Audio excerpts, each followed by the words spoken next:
यो हो स्वर्णिम नेपाल अनलाइन टेलिभिजन, तपाईको सूचना र समाचारको साथी।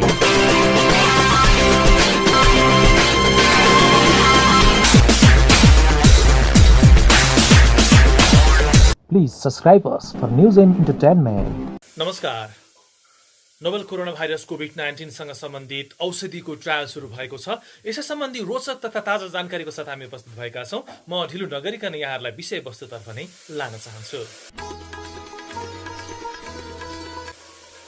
नोभल कोरोना भाइरस कोभिड-19 को औषधि सम्बन्धी क्लिनिकल ट्रायल नेपालले पनि सहभागिता जनाउने भएको छ। विश्वमा यसको ट्रायल चलिरहेको छ। यदि यो क्लिनिकल ट्रायल सफल भएको खण्डमा विश्वले नै नोभल कोरोना भाइरसबाट मुक्ति पाउनेछ, अर्थात् नोभल कोरोना भाइरसको रोग विरुद्धको औषधिको लागि प्रभावकारी हुन सक्ने छ।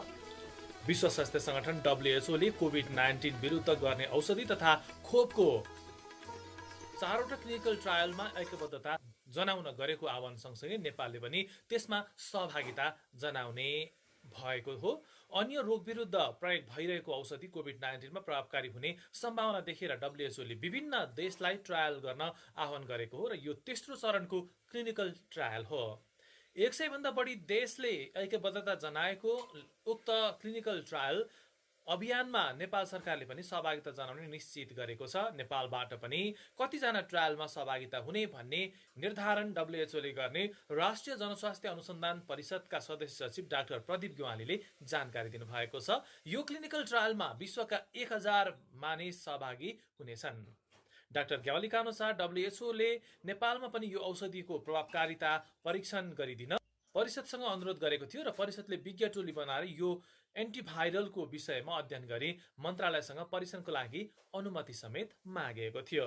सोही कारण स्वास्थ्य तथा जनसङ्ख्या मन्त्रालयले सो क्लिनिकल ट्रायलमा सहभागिता जनाउन सचिव स्तरीय निर्णय गरी परिषदलाई काम अगाडि बढाउन अनुमति पनि दिएको छ। अनुसन्धान परिषदका सदस्य सचिव डाक्टर ग्यावाली WHO ले आह्वान गरेको क्लिनिकल ट्रायल अभियान अन्तर्गत नेपालमा कोभिड-19 का संक्रमितहरूमा औषधिको प्रभावकारिता अध्ययन गर्ने बाटो खुलेको बताउनुहुन्छ। क्लिनिकल ट्रायलका लागि स्वीकृत भएका औषधिहरूको बारेमा केही जानकारी गरौँ। 4वटा औषधि क्लिनिकल ट्रायलको लागि अगाडि बढाइएको छ र पहिलो औषधिको नाम रहेको छ रेमडेसिभिर, दोस्रो रहेको छ क्लोरोक्विन हाइड्रोक्साइड, तेस्रो रहेको छ लोपिनाभिर वा रिटोनाभिर, चौथो रहेको छ लोपिनाभिर विथ रिटानोभिर प्लस इन्टरफेरोन बिटा भन्ने औषधि रहेको छ।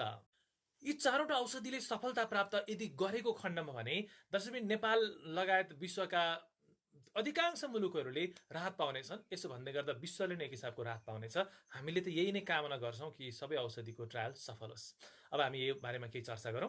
अमेरिकाको जिलिङ फार्मास्युटिकल्सले उत्पादन गरेको रेमडेसिभिरलाई अमेरिकाको food and drug administration FDA बाट कोभिड-19 रोगको उपचारको लागि परीक्षण गर्न अनुमति प्राप्त भइसकेको अवस्था रहेको छ।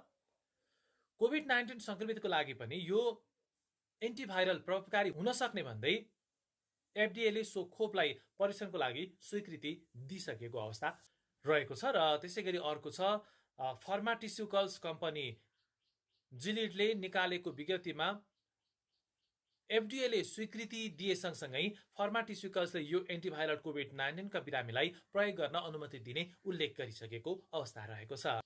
रेमडेसिभिरको ट्रायलको निष्कर्ष यस्तो रहेको छ। अमेरिकाको national institute of allergy and infectious disease NIFD ले अमेरिकाको कोभिड-19 को संक्रमणका कारण अस्पतालमा भर्ना भएकाहरूमध्ये 1063 सहभागी गराएको एक अध्ययनमा अन्य औषधि प्रयोग गरेको भन्दा यो एन्टिभाइरल प्रयोग गरेकाहरूमा प्रभावकारिता राम्रो भएको र चाँडो निको भएको जनाएको छ। एडेप्ट कोभिड-19 ट्रिटमेन्ट ट्रायल नाम दिएको थियो र यो ट्रायललाई अमेरिकाको नेशनल इन्स्टिच्युट अफ हेल्थको पहिलो क्लिनिकल ट्रायलको रूपमा 29 अप्रिल 2020 मा सुरु गरी कोभिड-19 को अमेरिकामा एक्सपेरिमेन्टल ट्रिटमेन्टका रूपमा लिएको थियो।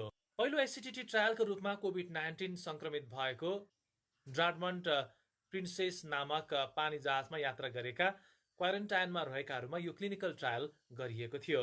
यसैगरी अर्को जानकारी गरौँ। लोपिनाभिर र रिटोनाभिर रिटानोभिर ट्रायलको निष्कर्षको सन्दर्भमा जानकारी गरौँ। यो औषधि यसअघि एचआईभीमा प्रभावकारी भएको थियो। अहिले कोभिड-19 ट्रायलको लागि पनि 179 जना कोभिड-19 को संक्रमण पुष्टि भएका बिरामी छनौट गरिएको थियो, जसमध्ये 79 लाई लोपिनाभिर र रिटोनाभिर ग्रुप र 100 जनालाई स्ट्यान्डर्ड केयर ग्रुपमा छुट्याइएको थियो र लोपिनाभिर रिटोनाभिर ग्रुपका बिरामी छिट्टै निको हुने गरेको पनि पाइयो र लोपिनाभिर रिटोनाभिर उपचार केही प्रतिकूल असरका कारण 13 जना बिरामीमा अनुसन्धान पूरा हुनुभन्दा अगाडि नै रोकिएको थियो भने यो क्लिनिकल ट्रायल अनुसार कोभिड-19 भएका बिरामीमा लोपिनाभिर र स्ट्यान्डर्ड उपचार पद्धतिले कुनै फाइदाजनक नतिजा भने दिएनन् र तर गम्भीर बिरामीमा भविष्यमा हुने परीक्षणले यो उपचार पद्धतिको फाइदाबारे प्रष्ट गराउने भनिएको छ। क्लोरोक्विन हाइड्रोक्साइड ट्रायलको नतिजा पनि यस्तो रहेको छ। क्लोरोक्विन हाइड्रोक्साइड ट्रायलको क्लिनिकल ट्रायल धेरै चरणमा धेरै वैज्ञानिकहरूले गरिरहेका छन्। अमेरिकी राष्ट्रपति डोनाल्ड ट्रम्पले पनि कोभिड-19 विरुद्धको औषधि प्रभावकारी हुने बताउनु भएको अभिव्यक्ति दिइसक्नु भएको अवस्था रहेको छ। विभिन्न अनुसन्धानबाट यो औषधि कोभिड विरुद्ध सामान्यतया प्रभावकारी रहने नतिजा दिएको पाइएको छ। यो औषधि प्रभावकारिता अध्ययन गर्न डब्ल्युएचओले सोलिडारिटी ट्रायल आह्वान समेत गरेको थियो र यो औषधि मलेरिया विरुद्ध प्रयोग गरिन्थ्यो। चीन र फ्रान्समा यसको प्रभावकारिताबारे मिश्रित रिपोर्ट आएको छ। लोपिनाभिर विथ रिटानोभिर प्लस इन्टरफेरोन बिटा मल्टिपल स्कलरसिप रोगका लागि प्रयोग भएको औषधि हो र यो औषधि पनि कोभिड-19 विरुद्ध प्रभावकारी हुने मिश्रित नतिजा आएको छ। सोही कारण डब्ल्युएचओले यो औषधिलाई पनि ट्रायलको लिस्टमा राखेको हो।